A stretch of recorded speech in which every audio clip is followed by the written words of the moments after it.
ராஞ்சனா, அட்ராங்கிரே படங்களுக்கு அப்புறமா ஆனந்த் எல்ரையோட டைரக்ஷன்ல தனுஷ் நடிச்சு ரிலீஸ் ஆகியிருக்கிற படம் தான் தேரே இஸ்க் மெயின். படத்துல கதாநாயகி சைக்காலஜில டாக்டர் பட்டம் வாங்குறதுக்காக ஒரு மனுஷங்கிட்ட இருந்து வயலன்ஸை ட்ரீட்மெண்ட் மூலியமா சரி பண்ண முடியும் அப்படின்னு பேப்பர் சப்மிட் பண்றாங்க. ஆனா பிராக்டிக்கலா இதை நீ செஞ்சு காட்டினதா உனக்கு டாக்டர் பட்டம் தருவோம் அப்படின்னு சொல்லிடுறாங்க. இதனால இந்திய விமானப்படையில பைலட்டா இருக்க தனுஷை சூஸ் பண்ணி தன்னோட ட்ரீட்மெண்ட்டுக்கு யூஸ் பண்ணிக்கலாம் அப்படின்னு முடிவு பண்றாங்க. பைலட்டா இருக்க தனுஷ் அவர் பண்ற ஒரு சம்பவத்தினால அவரை விமானப்படையில இருந்து கொஞ்ச நாள் சஸ்பெண்ட் பண்ணி வச்சிடுறாங்க. டாக்டர் கிட்ட இருந்து சர்டிபிகேட் வாங்கிட்டு வந்தாதான் உன்னை மறுபடியும் சேர்த்துக்குவோம் அப்படின்னு சொல்லிடுறாங்க. ட்ரீட்மெண்ட் எடுக்க வர தனுஷை தன்னோட ப்ராஜெக்ட்டுக்கு யூஸ் பண்ணிக்கிறாங்க கதாநாயகி. ஆனா 2 பேருக்கும் ஏற்கனவே ஒருத்தருக்கு தெரியும். 2 பேரும் ஒரே காலேஜ்ல படிச்சவங்க. காலேஜ்ல லவ்வர்ஸா இருந்திருக்காங்க. இப்ப 2 பேரும் சந்திச்சுக்கிறாங்க. இதுக்கப்புறம் என்ன நடக்குது அப்படின்றதுதான் இந்த படத்தோட மீதி கதை.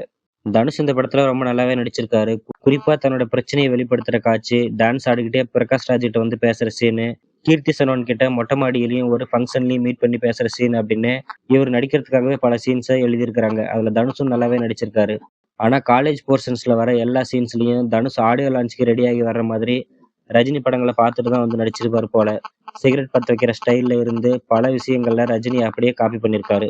விண்ணை தாண்டி வருவாயா ஜெசிகாவோட நீட்சியாவா முக்தி அப்படின்ற ஹீரோயின் கேரக்டர் பண்ணியிருக்கிறாங்க கீர்த்தி சனோன். இதுல இவங்களோட நடிப்பு நல்லா இருந்தாலும் இவங்களோட கேரக்டர் தான் குழப்பமா இருக்கு.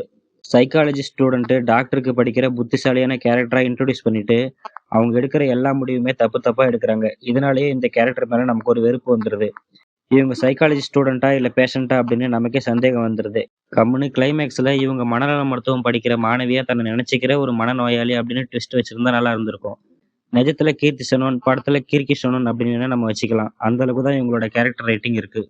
படத்துல ஆறுதலான விஷயம்னு பார்த்தா ரகுமானோட மியூசிக் தான். பாடல்கள், பிஜிஎம் எல்லாமே கேட்க நல்லா இருக்கு. இவர் மட்டுமே ஓவர் டைம் போட்டு ஒர்க் பண்ணியிருக்காருன்னு நினைக்கிறேன் இந்த படத்துல.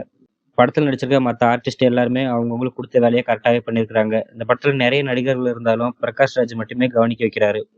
2கே கிட்ஸுக்கு இந்த படம் கண்டிப்பா பிடிக்கும். ஏன்னா, டியூட் படம் மாரியே இந்த படமும் ஒரு வித்தியாசமான படம். அப்படி என்ன வித்தியாசம் அப்படின்னு நீங்க கேட்டீங்கன்னா, காதல்ல தோக்குற ஹீரோ மூவ் ஆன் ஆகி அவர் லைஃப்ல முன்னேறி போயிடுறாரு. ஆனா ஹீரோயின் தண்ணி, தம்மு அப்படின்னு போதை கையா மாறிடுறாங்க. அந்த மாரி ஒரு வித்தியாசமான ஸ்கிரீன் பிளேவ பண்ணியிருக்காரு டைரக்டர். ஆனா படத்தோட பேரை எதுக்கு ஹிந்தியில வச்சிருக்காங்க அப்படின்றது தான் தெரியல. இவங்களுக்கு தமிழ் நடிகர் வேணும். தமிழ்ல டப் பண்ணி படத்த ரிலீஸ் பண்ணி தமிழ் நடிகர்களோட பணம் வேணும். ஆனா இவங்களுக்கு தமிழ்ல படம் பேர் மட்டும் வைக்க மாட்டாங்க. ஏன்னா தமிழ்னாலே ஒரு மானங்கெட்ட கூட்டம் தானே. கேட்கறதுக்கு யார் இருக்கா? அந்த கூட்டத்துல நீங்களும் ஒரு ஆளா இருந்தீங்கன்னா, உடனே இந்த படத்த போய் தியேட்டர்ல பாருங்க.